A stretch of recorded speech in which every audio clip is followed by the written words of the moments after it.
Codons, genetic code.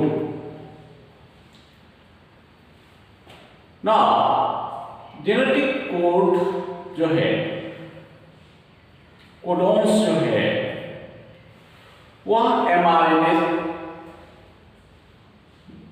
में पाया जाता है। ठीक है, तो आज जो हमारा टॉपिक है दैट इज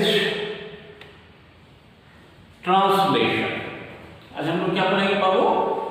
ट्रांसलेशन पढ़ेंगे। ट्रांसलेशन। इन द बिगिनिंग, जब हम लोग छोटे थे, तुम लोगों के समय में तो थोड़ा एजुकेशन का पैटर्न थोड़ा चेंज हुआ है। हम लोगों के समय में ट्रांसलेशन बनाया जाता था, Hindi to English and English to Hindi. Means एक लैंग्वेज में दूसरे लैंग्वेज में कन्वर्ट करना है। तो हम लोगों ने अभी तक जो देखा है कि डीएनए जो होता है उसमें बेस का सीक्वेंस होता है। हम लोगों ने क्या देखा अभी तक बेटा? हम लोगों ने अभी तक देखा कि डीएनए जो है वह डबल स्ट्रैंडेड होता है। ठीक है, ये जो डीएनए है इसका क्या होता है? ट्रांसक्रिप्शन होता है। ट्रांसक्रिप्शन होता है। ठीक है, हम लोगों ने देखा कि डीएनए का ट्रांसक्रिप्शन होता है और आरएनए बनता है। ट्रांसक्रिप्शन किसका होता है? यूनिट का होता है। ट्रांसक्रिप्शन यूनिट बताया था आपको। उसमें क्या होता है? प्रोमोटर होता है, स्ट्रक्चरल जीन होता है और टर्मिनेटर होता है। ठीक है, तो ट्रांसक्रिप्शन यूनिट का ट्रांसक्रिप्शन होता है। मान लो यहां यह एक ट्रांसक्रिप्शन यूनिट है, हम लोग पढ़े हैं, एक प्रोमोटर होता है, एक टर्मिनेटर होता है और ये स्ट्रक्चरल जीन होता है। And during transcription only one strand of DNA is transcribed. एक स्ट्रैंड डीएनए से आरएनए बनाता है। टेम्पलेट स्ट्रैंड का ट्रांसक्रिप्शन होता है, तो क्या बन जाता है? आरएनए बनता है। कैसे बनता है आपको डिटेल मैंने बताया, ट्रांसक्रिप्शन में क्या क्या होता है। ये जो आरएनए होता है वह 3 तरह का होता है, tRNA, rRNA and mRNA. Transfer RNA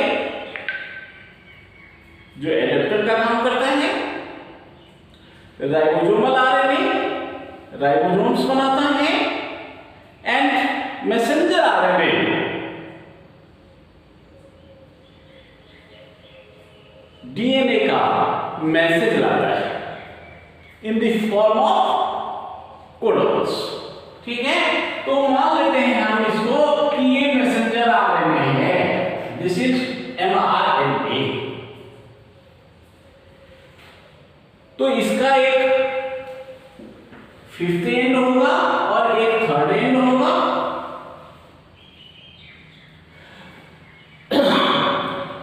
अब प्रोकैरियोट्स और यूकैरियोट्स के ट्रांसक्रिप्शन में कुछ डिफरेंसेस हैं, about which I have told you earlier. ठीक है ना, ये जो एमआरएनए है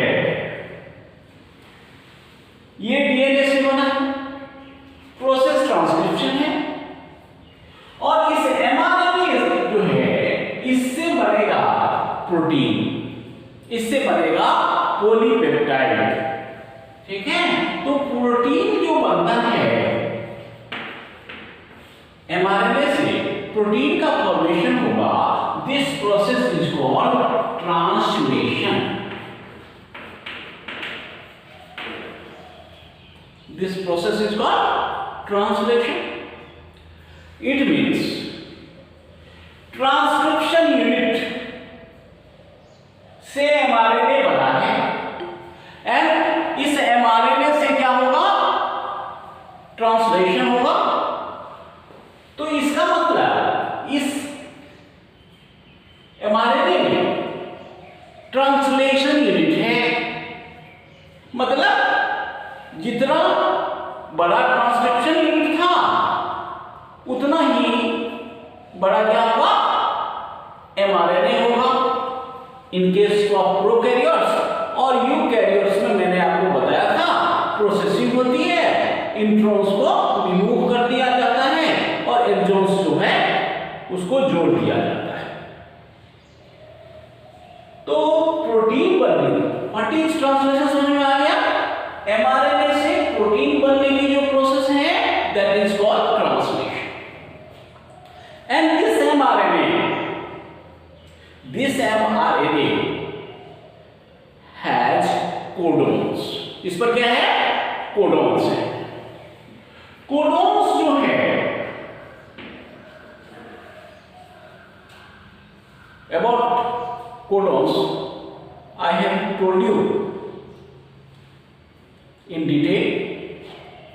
तो एक कोडॉन आपको बताया था मैंने, that is initiating codon, that is start codon. एक कोडॉन आपको मैंने इनिशिएटिंग कोडॉन बताया था और that codon is AUG and there are 3 codons जिसको हमने स्टॉप कोडॉन्स कहा था, UA, UAG, UGA. So in the beginning जहां से ट्रांसलेशन शुरू होगा उसका पहला कोडॉन AUG होगा and last codon stop codon, इस तीनों में से कोई एक होगा। Let us, this is UAA, यहां पर क्या है? UAA है।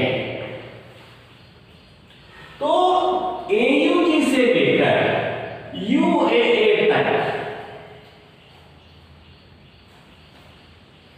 इस बीच का, या AUG से लेकर UAA से जो जस्ट पहले कोडॉन है वहां तक का ट्रांसलेशन होगा। मीन्स ये जो पार्ट हो गया AUG to UAA, this is a translation unit. ये क्या हो गया?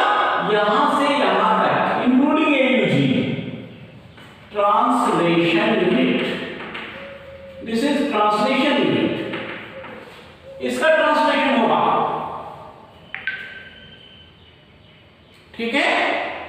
इसका मतलब इट मीन्स AUG से पहले एंड UAA के बाद जो भी कोडॉन्स हैं उसका ट्रांसलेशन नहीं होगा। ठीक है? तो जो अनट्रांसलेटेड पार्ट है, the part of mRNA which is not taking part in translation is called untranslated regions. ठीक है? तो इधर भी अनट्रांसलेटेड रीजन हो गया और इधर भी अनट्रांसलेटेड रीजन होगा। तो ऐसे जो पार्ट हैं ट्रांसलेशन यूनिट्स का, ट्रांसलेशन यूनिट तो यही हुआ ना, and the part of mRNA which is towards the 5th or 3rd means before initiating codon and after stop codon, उसको क्या कहेंगे? UTR, untranslated regions.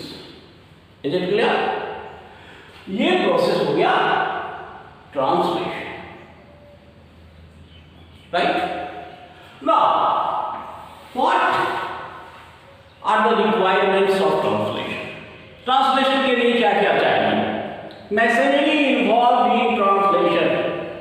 ठीक है? Tools of translation. Tools of translation. क्या क्या चाहिए?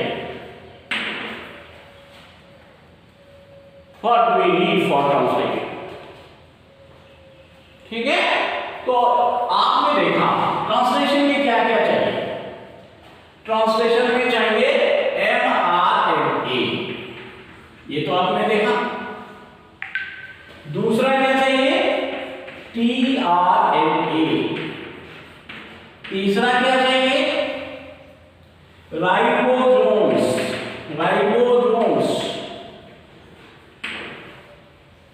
चौथा क्या चाहिए? एनर्जी सोर्सेज, एनर्जी चाहिए, and that energy is provided by ATP और जीटीपी। एटीपी और जीटीपी एनर्जी का सोर्स होगा। उसके बाद अलावा क्या चाहिए? प्रोटीन फैक्टर्स, बहुत सारे प्रोटीन चाहिए।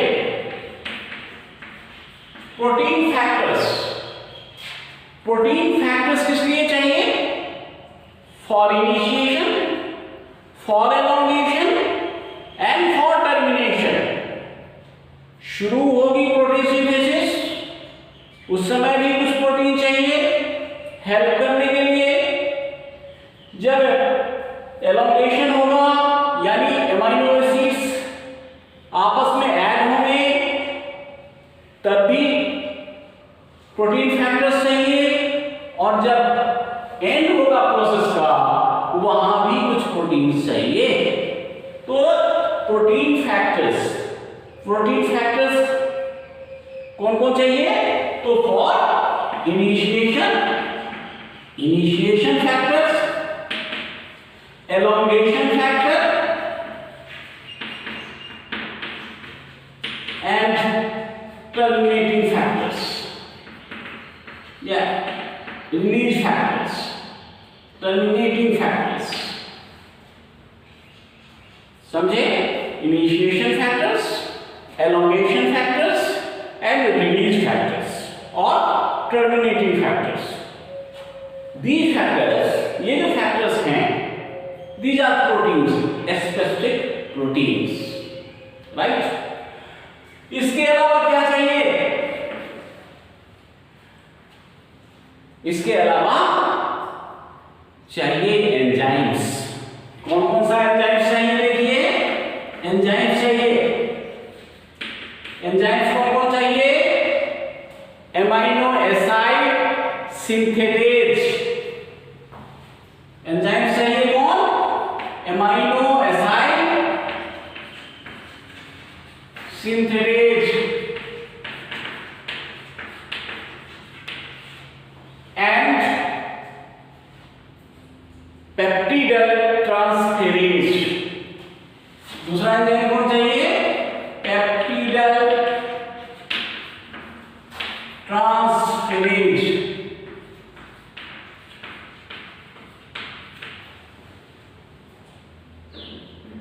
ठीक है, आपने देखा क्या क्या चाहिए? For protein synthesis mRNA, tRNA, ribosomes, energy sources either GTP और ATP, protein factors for initiation, elongation and termination, enzymes,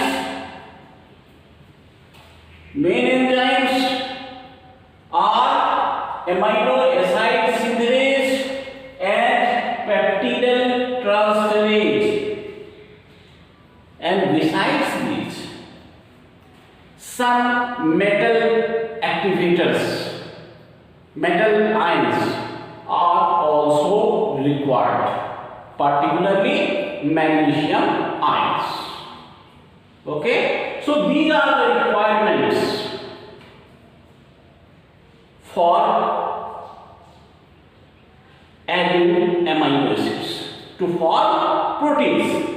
इसका मतलब हुआ कि एमाइनो एसिड्स चाहिए, क्या चाहिए? और एमाइनो एसिड्स चाहिए ना, क्योंकि एमाइनो एसिड्स से ही तो प्रोटीन बनेगा। सो एमाइनो एसिड्स चाहिए। And I have already told you that there are 20 types of amino acids which are coded by mRNA. 20 types का एमिनो एसिड्स होता है जो प्रोटीन के सिंथेसिस में भाग लेता है। बिकॉज डीएनए के पास उसका इंफॉर्मेशन है, तो डीएनए से एमआरएनए बना और एमआरएनए का ट्रांसलेशन होगा, तो एमाइनो एसिड्स जो है वह आपस में जुड़ेंगे पेप्टाइड बॉन्ड्स के द्वारा और बनेगा प्रोटीन। तो ये जो प्रोसेस है एमआरएनए से प्रोटीन का बनना, this process is called translation.